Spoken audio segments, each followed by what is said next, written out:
ಎಲ್ರಿಗೂ ನಮಸ್ಕಾರ. ಶ್ರೀಲಕ್ಷ್ಮಿ ಕಿಚನ್ಗೆ ಸ್ವಾಗತ. ಇವತ್ತಿನ ವಿಡಿಯೋನಲ್ಲಿ ನಾವು ತುಂಬ ಸಾಫ್ಟಾಗಿರುವಂಥ ಹಾಗೆ ಇನ್ಸ್ಟೆಂಟಾಗಿ ಮಾಡ್ಬೋದಂಥ ಸೆಟ್ ದೋಸೆ ಹೇಗೆ ಮಾಡೋದು ಅಂತ ನೋಡೋಣ.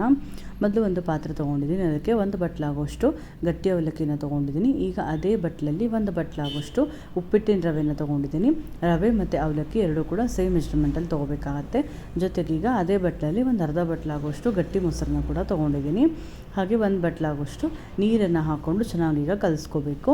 ನಾವು ತೀರಾ ನೀರಾಗಿ ಮಾಡೋಕ್ಕೆ ಹೋಗಬಾರ್ದು, ಸ್ವಲ್ಪ ಗಟ್ಟಿಗೆ ಅದನ್ನು ಕಲಿಸ್ಕೋಬೇಕು. ಈಗ ನೋಡ್ತಾ ಇರ್ಬೋದು, ಇಷ್ಟು ನೀರು ಎಲ್ಲ ಹಾಕ್ಕೊಂಡು ಚೆನ್ನಾಗೀಗ ಮಿಕ್ಸ್ ಮಾಡ್ಕೋತಾ ಇದ್ದೀನಿ. ಅವಲಕ್ಕಿ ಹಾಗೆ ರವೆ ಎಲ್ಲ ಚೆನ್ನಾಗಿ ಮಿಕ್ಸ್ ಆಗಬೇಕು. ಈಗ ನೋಡ್ತಾ ಇರ್ಬೋದು, ಈ ಒಂದು ಹದಕ್ಕೆ ಚೆನ್ನಾಗಿ ಮಿಕ್ಸ್ ಮಾಡ್ಕೊಂಡು ಇಟ್ಕೊಂಡಿದ್ದೀನಿ. ಈಗ ಇದನ್ನು ಒಂದು 20 ನಿಮಿಷ ನೆನೆಯೋದಕ್ಕೆ ಬಿಟ್ಬಿಡಬೇಕು. ಅವಲಕ್ಕಿ ಹಾಗೆ ರವೆ ಎಲ್ಲ ಫುಲ್ ಸಾಫ್ಟ್ ಆಗಬೇಕು. ಈಗ ನೋಡ್ತಾ ಇರ್ಬೋದು 20 ನಿಮಿಷ ಆಗಿದೆ. ನೀರೆಲ್ಲ ಚೆನ್ನಾಗಿ ಹೀರ್ಕೊಂಡು ಅವಲಕ್ಕಿ ಮತ್ತು ರವೆ ಎಲ್ಲ ತುಂಬ ಸಾಫ್ಟಾಗಿ ಚೆನ್ನಾಗಿ ನೆಂದಿದೆ. ಈಗ ಅದಕ್ಕೆ ಸ್ವಲ್ಪನೇ ನೀರು ಹಾಕ್ಕೊಂಡು ಚೆನ್ನಾಗಿ ಅದನ್ನು ಹದ ಮಾಡ್ಕೋಬೇಕಾಗತ್ತೆ. ತೀರಾ ನಾವು ಗಟ್ಟಿ ಆಯಿತು ಅಂತಂದರೆ ನಾವು ಜಾರಿಗೆ ಹಾಕ್ಕೊಂಡು ರುಬ್ಬೋಕ್ಕಾಗಲ್ಲ. ಹಾಗಾಗಿ ಸ್ವಲ್ಪ ನೀರು ಹಾಕ್ಕೊಂಡು ಒಂದು ಸ್ವಲ್ಪ ಅದನ್ನು ಅಳಕ ಮಾಡ್ಕೋಬೇಕಾಗತ್ತೆ.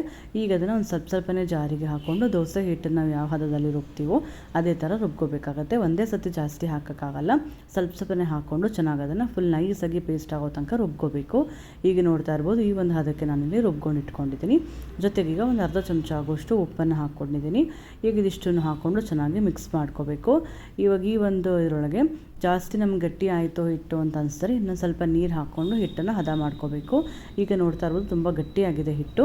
ಹಾಗಾಗಿ ಇನ್ನೊಂದು ಸ್ವಲ್ಪನೇ ನೀರು ಹಾಕ್ಕೊಂಡು ಚೆನ್ನಾಗಿ ಅದನ್ನು ಕರೆಕ್ಟಾಗಿ ದೋಸೆ ಹಿಟ್ಟಿನ ಹದಕ್ಕೆ ಕಲಿಸ್ಕೊತಾ ಇದ್ದೀನಿ. ತುಂಬ ಗಟ್ಟಿ ಕೂಡ ಇರಬಾರ್ದು, ಹಾಗೆ ತುಂಬ ನೀರು ಕೂಡ ಆಗಬಾರ್ದು.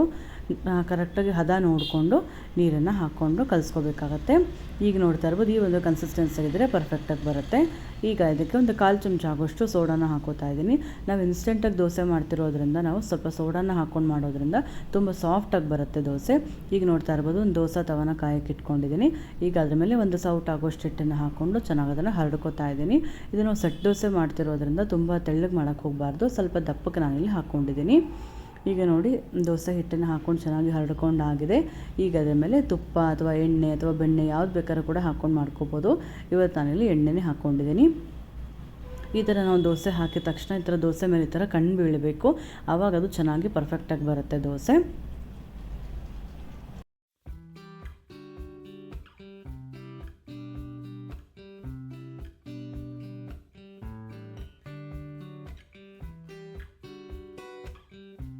ಒಂದು ಸೈಡ್ ಇವಾಗ ಇದು ಆಗಿದೆ, ಅದನ್ನು ತಿರುಗಿ ಹಾಕ್ಕೊಂಡು ಇನ್ನೊಂದು ಸೈಡು ಕೂಡ ಅದೇ ಥರ ಚೆನ್ನಾಗಿ ಬೇಯಿಸ್ಕೋಬೇಕು. ಫ್ಲೇಮ್ನ ಹೈನಲ್ಲಿ ಇಟ್ಕೊಂಡು ಮಾಡ್ಕೋಬೇಕಾಗತ್ತೆ. ಈಗ ನೋಡ್ತಾ ಇರ್ಬೋದು, ಎರಡೂ ಕಡೆ ಮಾಡ್ಕೊಂಡು ಬೇಯಿಸ್ಕೊಂಡಿದ್ದಾಗಿದೆ. ಈಗ ಸೆಟ್ ದೋಸೆ ರೆಡಿ ಆಯಿತು. ಹಾಗೆ ಇವತ್ತಿನ ಈ ರೆಸಿಪಿ ನಿಮಗೆ ಇಷ್ಟ ಆಗಿದ್ರೆ ಲೈಕ್ ಮಾಡಿ ಹಾಗೂ ಫ್ಯಾಮಿಲಿ ಫ್ರೆಂಡ್ಸ್ ಜೊತೆ ಶೇರ್ ಮಾಡಿ.